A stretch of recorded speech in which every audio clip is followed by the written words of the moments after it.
All right, you guys. I'm a little nervous for this one. I'm not going to lie. Like, whenever we do a podcast with a new guest, we ask, tell us some things we don't know about you. And one of the things that Dr. Dan here shared was that he doesn't hold back. He gives it straight. So, and these are absolutely my kind of people, but it's also a little scary, a little intimidating. So, Dan, please introduce yourself to the Staffless Practice Podcast, our community. Who are you? Where are you? What do you do? Well, good morning, Jodi. Thanks for having me. It's an honor to be here. My name is Daniel Bay, pronounced Bay. That's how I know who my friends are. When they mispronounce my name, I kind of know. I'm the founder CEO Sorry, of CloseForChiro. I want to be your friend today. Yes. And yeah, I guess we'll talk about a lot about what I do, but more importantly, I want to congratulate you, Dr. Jodi, on a brilliant podcast. I can always tell professionalism because of how it's all set up in the beginning with the logistics, and I know it's a ton of work. I also truly enjoyed your talk at Mile High. Um, It was fun. yeah, it was a lot of fun. Your content was killer. Thank Um, you.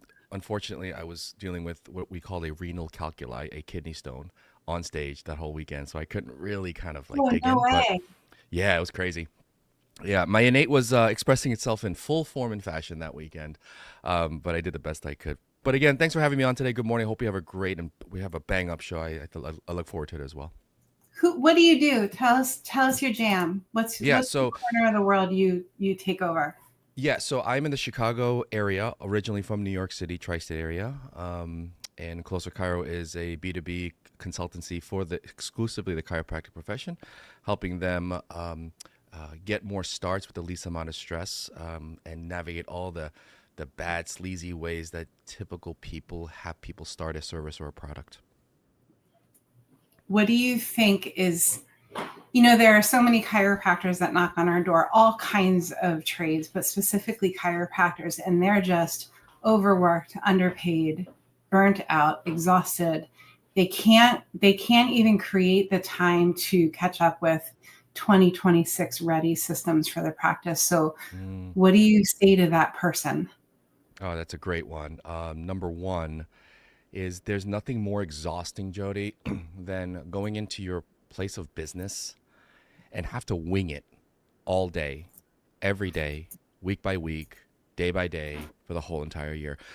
We Mhm. work with people, and if anything, it requires the most amount of emotional outlay of energy, right? It's not like we're stamping license plates. It's not like we don't have to interact with a machine. I'm not saying that those are not hard jobs. I'm saying emotional output of energy on a day by day basis. And if we don't have something relatively systematized, right, so that we don't have to always think on our feet and bob and weave and have to put out fires all day, I think that's what's not sustainable. Mhm. And what we teach particularly is the consultation, right? So it's people don't think that's scalable. People don't think that's systematizable, but I'm here What to tell does you scalable absolutely mean? it is. What do you mean when you say scalable?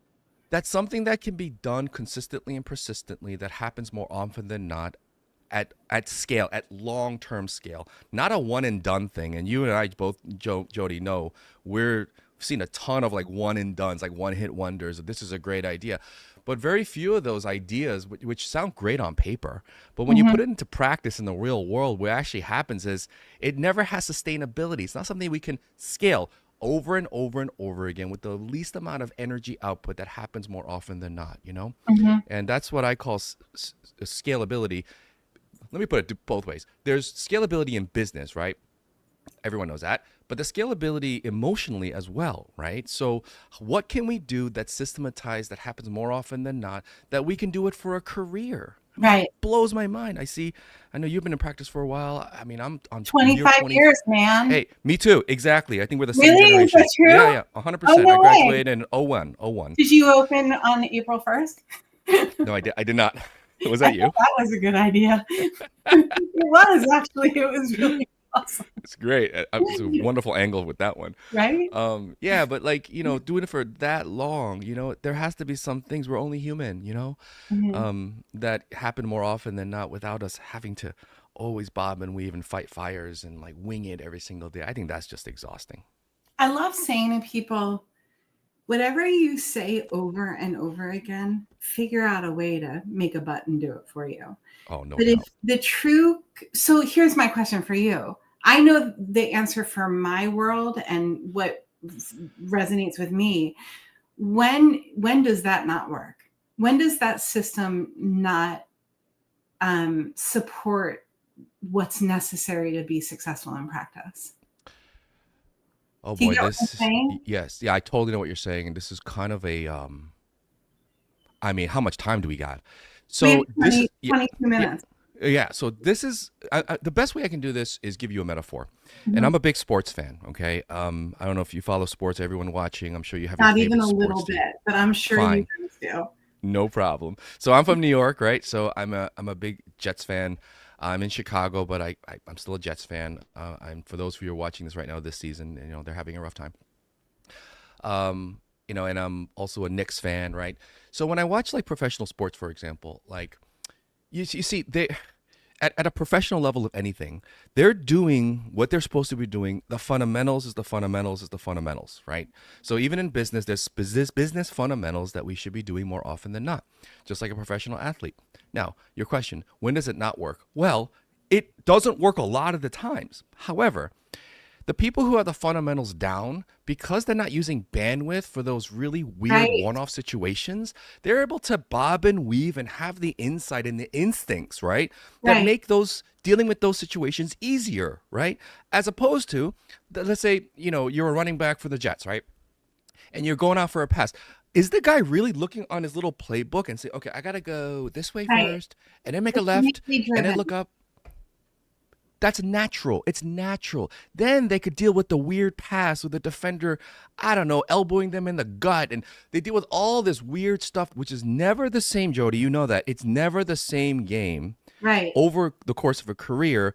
But if you have those fundamentals down in a systematized process that happens more often than not, you have the insight and the instincts to deal with those really weird situations, But right? how do So you do that? How do you get them down? Where do you get them from? Because do you get them in school? Is it the hard knocks of practice? Um, probably not in school, other than school giving you the fundamentals of academics, right? The Mhm. fundamentals of adjusting, let's say, or if you're in dentistry, the fundamentals of, how to hold the instruments. I mean, we have those fundamentals. The fundamentals I'm talking about are the fundamentals we never thought we needed, right? It's a Right. wonderful book that I recommend everybody on this podcast listen to. It's called The Accidental Salesman. It's a beautiful read. I think it was written for me, right, when I first picked that up. And it talks about applying the same level of fundamentals to your business and your practice as its own organic living breathing system, just like we approached learning fundamentals in school. Unfortunately, most practitioners and professionals, and by the way, I talk to lawyers, I talk to dentists, I talk to the gamut. And they all have their very similar challenges. So they Mhm. went to school, they busted their butts, they passed their boards, they got their licenses, they put their shingle up, they entered practice, whatever. And then they get there and they're an accidental salesperson, right? Because Right. now they have to figure out how to get someone across and then to understand and see their value, right? And the general Not public only doesn't that, necessarily but know. like we're in chiropractic specifically. Mm-hmm. If you run in the circles that I run in, we're going against this whole storm of people having these preconceived ideas of what we do as chiropractors. So 100%. not only are we becoming this accidental salesperson, but we're also re-educating, if that's your jam. Some people are like, I'm not doing any of that education stuff. And I, Mm-hmm. I get, I keep thinking about Dr. Porter in chiropractic school. We would have toggle recoil class, and we would have Mm-hmm. to stand like you're about to do a deadlift, like deadlift stance, Yeah. right? Yeah. Yeah. Yeah. Yeah. Leaned over, and then with your hands like this, and Yeah. he would do something. He'd say something like "hum, hum, hum," Right. Right. and every time he made this sound, we had to click our wrist, click our wrist, click our wrist.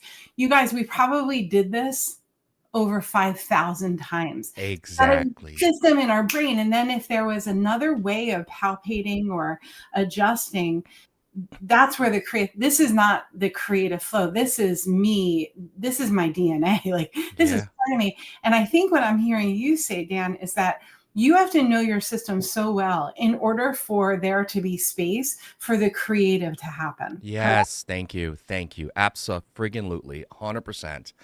And the previous question, Jody, is how do you get there? Well, like anything else, if I want to learn how to juggle and I had a juggling recital in 6 months, guess what I'm doing? I am practicing juggling every friggin' day, 15 minutes a day without missing a day for the entire 6 months. Because when I get up there, I don't want to make a fool out of myself. The biggest other metaphor that we teach with our clients is you have a piano recital coming up. What are you going to do? Okay, you know it's coming. You know you're going to be on stage. You know Aunt Betty and your grandma are going to be in the front row, right? What are you going to do? Repetition, repetition, and repetition. And I think, especially, man, this is aging really well. We are so terrified of boredom, right? So terrified of boredom.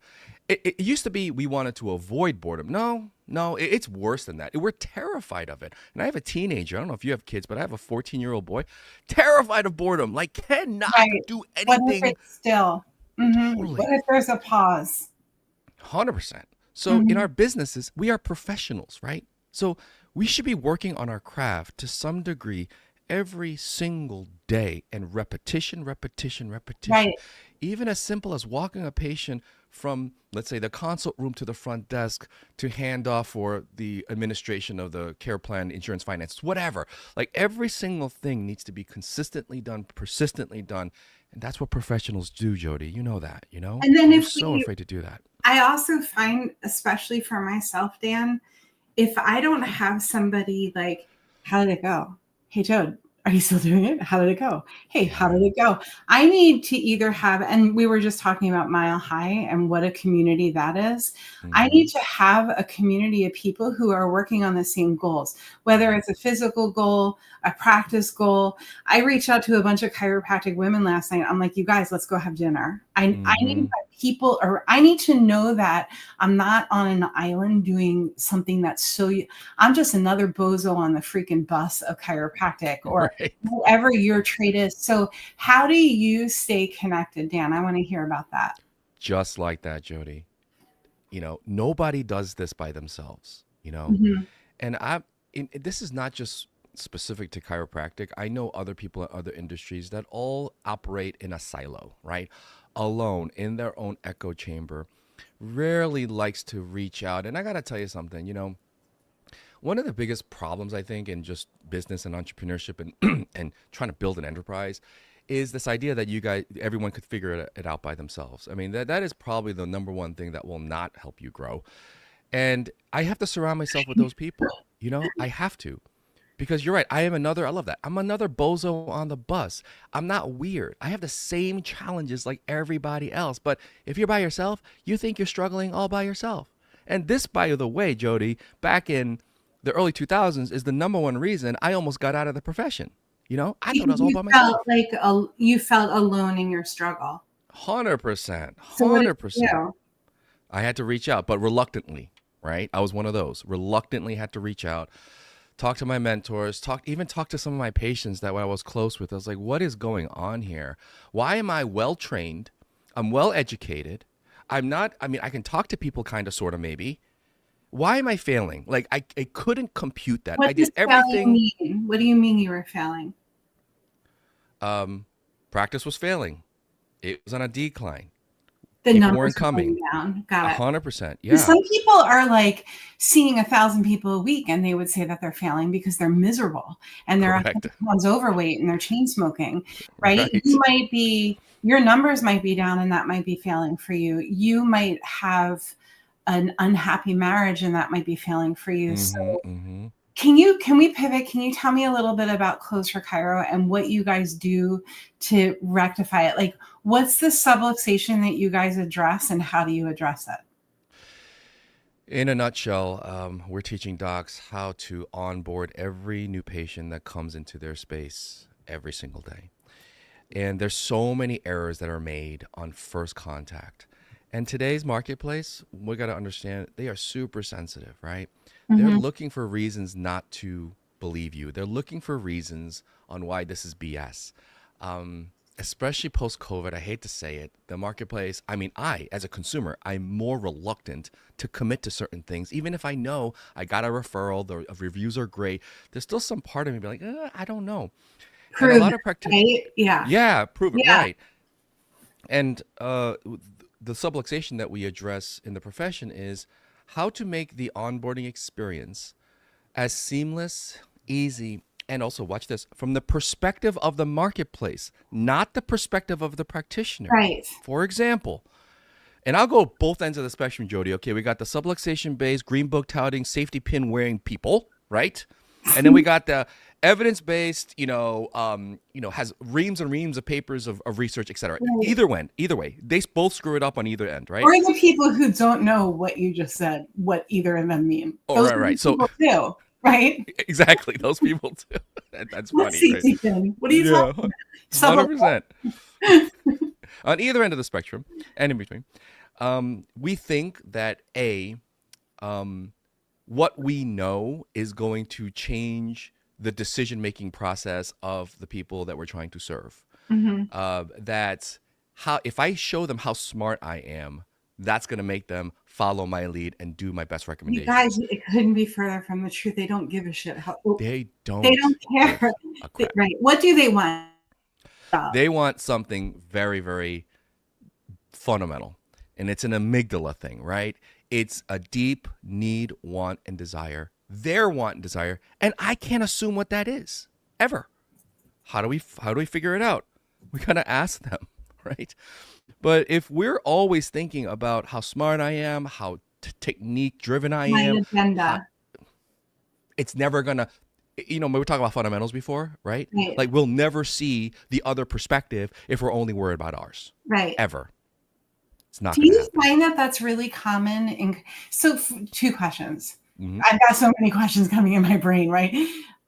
First of all, do you help just chiropractors do this, or do you work with all trades? Right now, we are exclusively for the chiropractic profession. Correct. Okay, so let's just step out of that circle for a moment. Mm-hmm. And what would you say is, you can't teach somebody to not be self-absorbed.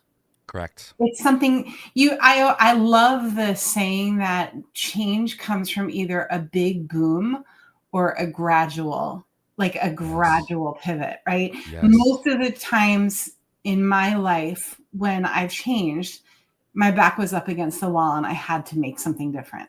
Correct. Very, very little true change in my trajectory in my life going forward and going back happened because I don't really do a little bit at a time.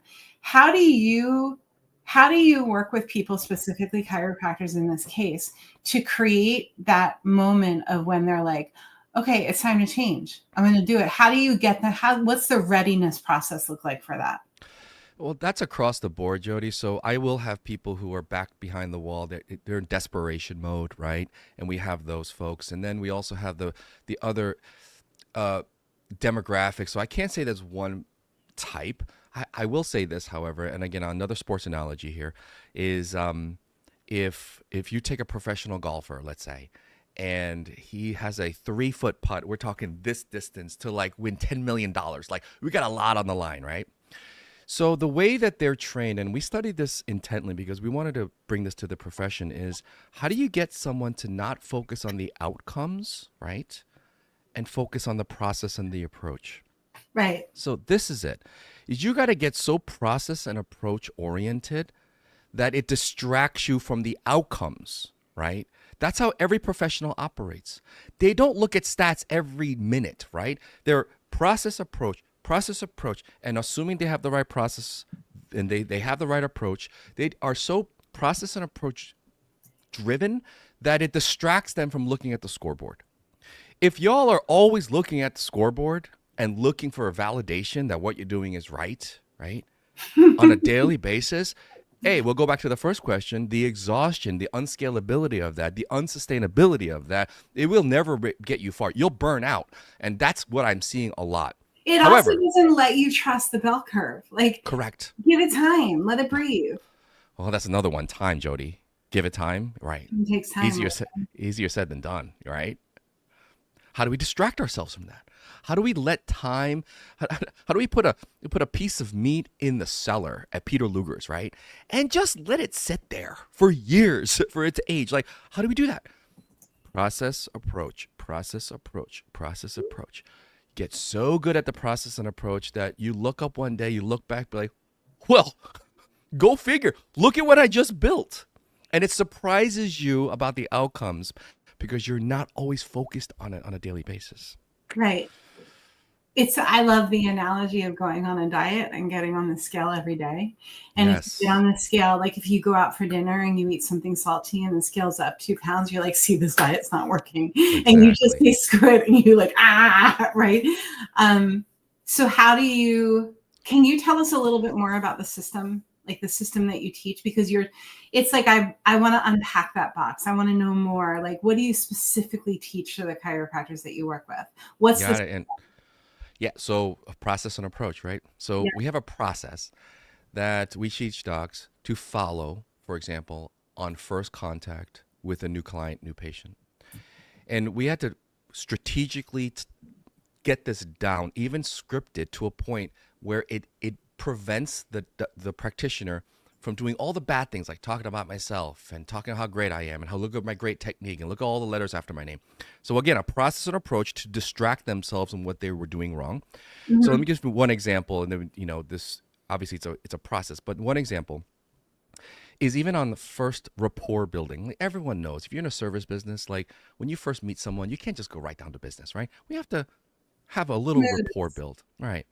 So even the approach to rapport build needs to be systematized, because what we don't want is that puppy dog, please like me. Right.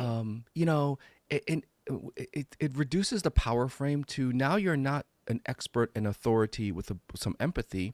You become someone who's potentially not trusted to have the wherewithal to help them with their deep want, need, or desire, right?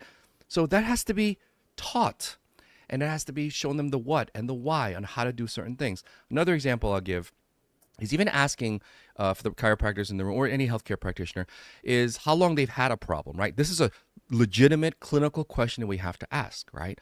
How long have you had whatever? I'll just pick whatever, headaches, whatever.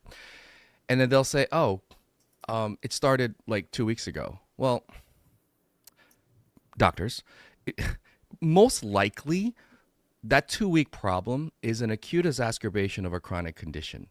Typically, odds are.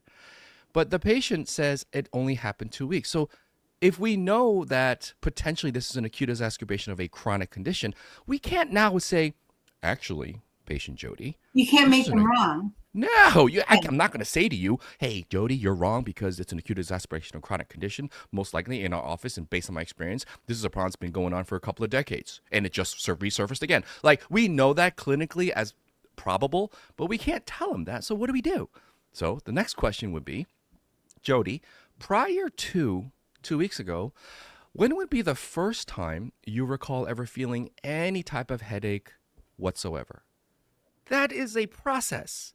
It doesn't make them wrong, but it makes the patient go, when was the first time I recall? Now we have an answer, and on their own, the patient's perspective or the client's perspective, they have come to the realization that, oh, wait a second, this is not a new problem. This is a chronic problem. And it just started, I just have an acute exacerbation in the last week or two, without us having to tell them that, and live on a soapbox and lecture them and make them wrong. You help them make the connections so that then they can come to the conclusion, oh, this is the last step of a process that if you teach me how to understand something, I'm going to own it a whole lot more. 100%, 100%. And listen, Jodi, they make their decisions, right? And people think like sales is all about like tricking them into something that they really don't want, need, or desire. No, that's actually what bad sales is, right? That's called manipulation and fraud, right? That's what that's called. But real sales is actually being a guide for them to actually make the decisions for themselves, right? That's why our clients enjoy incredible retention, because it was the patient's decision to do it, right? It wasn't the doctor's. The doctor just said, hey, this is the problem. You understand it. I understand it. This is what we got to do. Let's go, right? That's their job. But if the Let me patients ask are you making their own decision, then we're good. this is where my brain's going. I met my chiropractor when I was 19, and I certainly wasn't looking for a chiropractor. Hmm. And it changed my life, and I certainly wasn't looking for a life change, right? Right. I don't know if he did what I don't think he even talked to me. And I still like, here I am. I'll never not have a chiropractor. And Hmm. maybe it's because I jumped on the Green Book bus and I learned about the philosophy and the history and all these things. But before that happened, some kind of switch went off on me in me that said, this is an answer for me to be comfortable in the world. Yes. How do you transpose that experience with a new doc? Is it just a matter of learning the system enough so that it becomes second nature, and then their creative process can kick in and make it relevant to whoever's sitting in front of them? Like, do you see what I'm saying? Yes, 100%. So what I'm hearing is, in your experience, the person that essentially got you to, the aha moment didn't talk to you. They didn't ask you any questions. I understand that. So there's two questions there, and I love this question. Number one, your experience. I'm going to argue that there was something said. I wasn't Mhm. there. I know you were there. I'm going to argue that there was some conversation, something that your chiropractor did to help you start that journey, right? Uh-huh. A. B is some people, they have that thing, right? Right. They have that, like I walk into rooms with a person and I'm like, oh my dear, like you don't have to say anything, but I just want to be part of I it. just want to get to know you, right? Right. I'm not that person, Jodi. I Okay, don't I'm know that not. that's true. Well, to that degree, I wasn't that person. Let me just put it that way. And the majority, the bell curve, as you record, they're not really that person either. Maybe, right? So the rest of us kind of need help with that. Mhm. Kind of need help with that, you know. And then like it's really easy to be like, oh, but he did it, and he doesn't say any. He doesn't have to do any training or well, congratulations. And I get a lot of hate mail on that. It's like, well, you don't need any scripts or process. You just tell people what the problem is. Well, good for you, dude. Like really good for you. Like, I'm not talking to you. Like But you're a most people unicorn. do need, like, give me the words, tell me what to do, tell me what to say. Yeah. Cuz I needed it. I'm not only the Right. president, I'm also a client, Jodi. Yeah. So I needed it, right? And if it wasn't for that, I'd be out of the profession. I wouldn't be doing this. I know Well, that for a fact. how did this happen? How did you learn Oh boy. All right. We it? don't have a lot of time, but long story short, a patient of mine gave me a book. Started with a book. It was Zig Ziglar, and this is after a year of me fighting this idea that I was not a salesperson. Hmm. That took a year until my back was against the wall, and I realized, okay, I had 64 new patients coming in 4 months, and after 3 months, I only had 2 of them still under care. Wow. Problem. Yeah. Yeah. So my back is against the wall. And I'm like, all right, if this guy says I have a sales problem, I guess I have a sales problem. So I dove in, I read a book. I'm like, okay, this is not really what I thought it was. And then I started the journey. This was over 12 years ago. And then once I realized that I had a sales problem, I had a communication problem, I had a value building proposition problem, then I just went head first and I learned everything I could. And then I took 10 years to take those concepts and put it into a day one, day two that almost every practitioner, especially chiropractors, apply to the profession. And then I guess the rest is history. You know, what I want you guys to hear more than anything is that if you're listening to this and you just feel like you're screwed and you just can't figure it out, know that there's a pivot coming. If Hmm. your moment when the book was handed to you, my moment was I was sitting on the couch and my kids were counting how many front desk people I've had that they could remember. And when they got to 30, they kept adding. And I'm like, this is ridiculous. This is Yeah. seriously a problem. And I Yeah. has to change. Yeah. So it was painful. It was opportunistic, and I jumped. So know that if you're listening to this and you're like, I can't get it right. I no matter what I do, I can't figure it out. You're going to figure it out, and hopefully when you figure it out, a whole new thing is going to be born from it. So what was your thought, Dan? Where were you Oh just no, I was just gonna say amen to that. Mhm. You can And say amen. You yeah, gotta say it because Jersey style. and here's the thing is that the very thing that we thought was gonna kill us, Jody, right back in the day, made us, right? Right. It made us.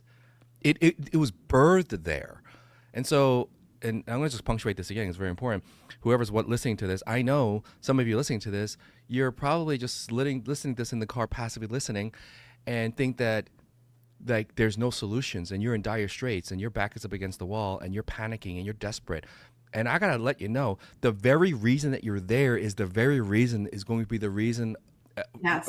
that's responsible for your ultimate success. I don't care how For the old you are. next piece, the next layer, and I think that that's what practice is. It's the evolution of all of that. Like, Yep.